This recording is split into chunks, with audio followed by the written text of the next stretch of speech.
बाप कारस्तानी, चचा तूफानी और टोटी चोर की है हद से ज्यादा मनमानी।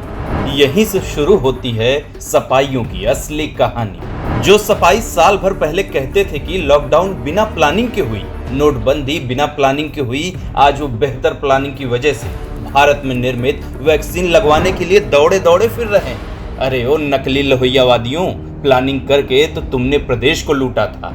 प्रदेश को रेप कैपिटल, घोटाला प्रदेश तुमने बनाया था। प्लानिंग करके बुआ के बबुआ ने बाप को खुद की ही पार्टी से किनारे लगाया था। तूफानी चचा को प्रगतिशील तुमने ही बनाया है।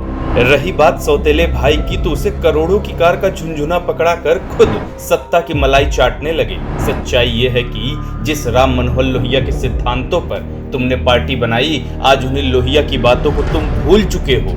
तुम सिर्फ सत्ता की मलाई चाटने के लिए किसी के भी दुआरे पर जीभ लपलपा सकते हो, चाहे 17 में हाथ के पंजे को चाटना हो, चाहे 19 में बुआ की ही थाली में एक साथ खाना हो।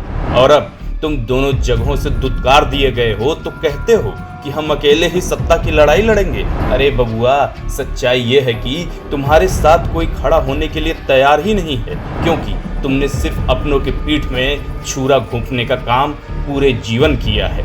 अरे बबुआ, कब तक नाटक करोगे? अब प्रदेश की जनता जाग चुकी है। तुम हमेशा से दो मुँहे सांप वाली बात करते थे, करते हो और करते रहोगे। पहले वैक्सीन नहीं लगवाने की अपील की, और जब कोरोना के डर से रूह कांपी तो वैक्सीन लगवाने के लिए दौड़े दौड़े फिर रहे हो। जब तुम ऑस्ट्रेलिया से पढ़ाई करके लौटे थे, तब भी तुमको राज्य के हालात पता नहीं थे, क्योंकि तुम कभी जमीन पर उतरे ही नहीं थे।